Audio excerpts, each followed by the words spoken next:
खुलुमबाय बयखौबो फिन खनसे गोदान भिडिअ बरायबाय। तो लोगोफोर बे समाव आं नोंथांमोननि गेजेराव माखासे गोनांथार आपडेटखौ शेयार खालामनो थाखाय नैबे भिडिअखौ लाबोनाय जालायबाय।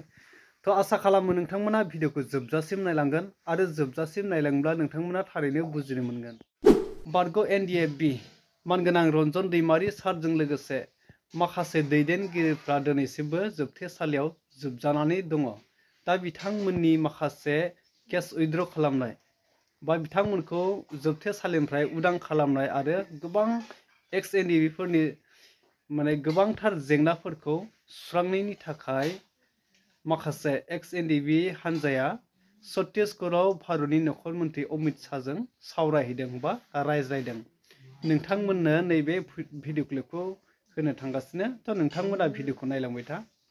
तो बेहाय मानगोनां रनजित बसुमतारी जाय बिटिआर सोरखारनि दा EM बिआर फेरेंगा जायखौ होनो, बिथांनि दैदेननायाव बा बिथांनि बा थोन होनायाव बिथांमोना दिनै छत्तीसगढ़आव मानगोनां अमित शाहजों सावरायहैदों। नोंथांमोना नैबे भिडिअ क्लिपखौ नायनानै लाग्रो। 2% रिजर्वेशन हमारे लिए रखा गया था। 2% में जो एज है, जिसका क्वालिफिकेशन है, जो फिजिकली फिटनेस है, वो लोग चला गया है और अभी 3rd ग्रेड 4th ग्रेड में BTC में भी थोड़ा कुछ एब्जॉर्ब होने वाला है। बाकी सर जितना भी कैडर्स थे तो एज बहुत बड़ा हो गया है। इनको इधर ही हम लोग करने का प्रयास किया है। प्रमोद बोरो सर जी इसको नेतृत्व ले रहा है, लेकिन शायद आने वाले दिनों में सरकार से हमें और भी ऐसे पुशअप चाहिए होंगे। बस यही बोलना था। बाकी केस विड्रॉल का बात हमारा था सर। केस विड्रॉल में 401 केस अभी विड्रॉ हो चुका है और बाकी केसेस विड्रॉ होने वाला है। बाकी 800 सर।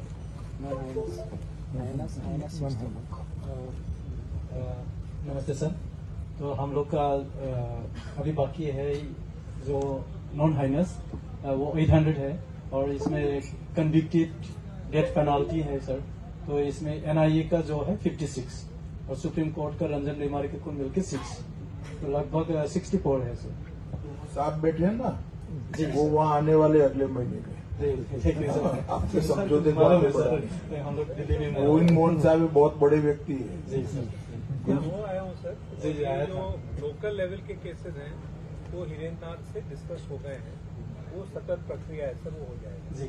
जो NIA के हैं और जो इनकी स्टेट के बाहर के हैं जी, वो DIG साहब और मैं और हिरेननाथ जी बैठ के अगले हफ्ते। ये तपन डेका जी असम के ही है, मालूम है आपको?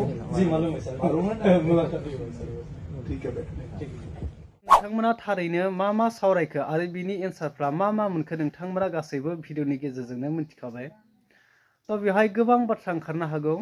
तो जोंनि रायजोफोरनि गेजेराव दिनैसिम बिटिआर सरकारा जोबनायनि समानो जालायबाय बा इलेक्शनानो खाथि 2025 सफैबानो इलेक्शना जासिगोन।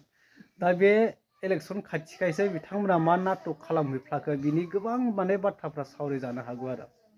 तो जियानो जा बेफोरबायदिखौ माने दोननानै दा बिथांमोना सावरायहैदों, बे मोनसे मोजां डिसिसन बा मोनसे मोजां माने हाबाफारि जाहैदों बिथांमोननि सावरायहैनाया।